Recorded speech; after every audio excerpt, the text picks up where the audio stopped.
The Biggest Loser documentary on Netflix has been getting some attention, but I want to call attention to an aspect of this story that I don't think has gotten the attention it deserves. In news reports, I have seen Jillian Michaels discuss the use of fat burners during The Biggest Loser, and specifically she called attention to the Stacker 2 weight loss supplement. I want to look at the supplement facts level of Stacker 2, and I want to compare it to the Jillian Michaels maximum strength fat burner that she suggested they use instead of Stacker 2. So this is what the Stacker 2 website looked like in 2011, and I want to choose this because this is the time when I believe Jillian Michaels was on The Biggest Loser. And to find this, I used the Wayback Machine. I took the Stacker 2 website and I plugged it into the Wayback Machine and went all the way back to 2011. And when I did this, I find this supplement facts label for Stacker 2. Looking at the supplement facts label, we do see that it has a proprietary blend of 198 milligrams of several different ingredients,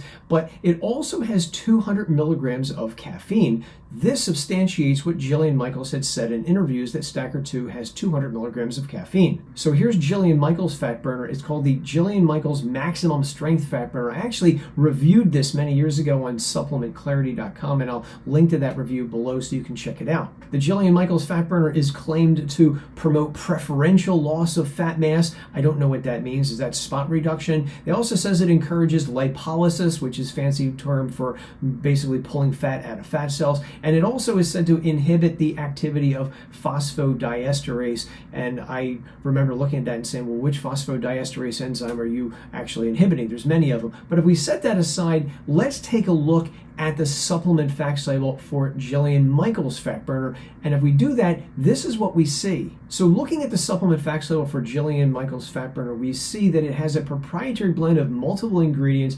All of them are adding up to 866 milligrams. Now looking at these ingredients, I do see it has guarana extract that's standardized to 12% caffeine, coffee extract which is standardized to 70% caffeine, and kola nut extract, again standardized to 12% caffeine. One glaring problem here is I don't see the actual amount of caffeine that's in the Jillian Michaels fat burner, but looking at these ingredients, I would say that it's probably less than 200 milligrams. That said, I do want to call your attention to one of the ingredients in the Jillian Michaels product, and that is the third ingredient down in the ingredients list. It's called bitter orange. Bitter orange is a source of another stimulant called synephrine. Back in those days, bitter orange or synephrine was used in a lot of ephedra-free weight loss supplements. Now, because it's a proprietary blend, we don't know how much of this other stimulant, synephrine, was in the Jillian Michaels product. That said, looking at the supplement facts label, I would agree with Jillian Michaels that her fat burner, which by the way has been discontinued, does have less than 200 milligrams of caffeine.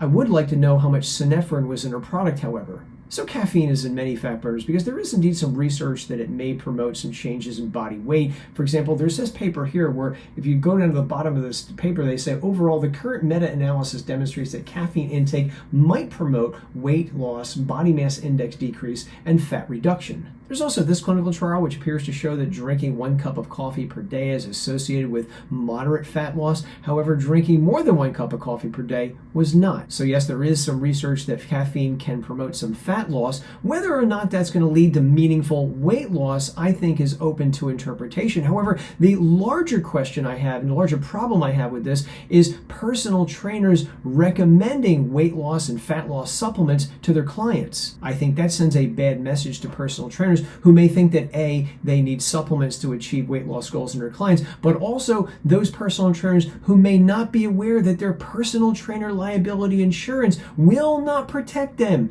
against lawsuits stemming from dietary supplement recommendations. Let's cut to the chase. At the end of the day, it's not about burning fat, it's about burning calories. The vast majority of weight that people lost in The Biggest Loser was not due to fat burner supplements, but rather because they were cloistered away for several months and they were made to eat fewer calories than they normally eat and exercise way more than they were normally used to. If you remember those key findings, eat less, move more, you'll be okay and you'll save a lot of money on weight loss supplements that you don't need.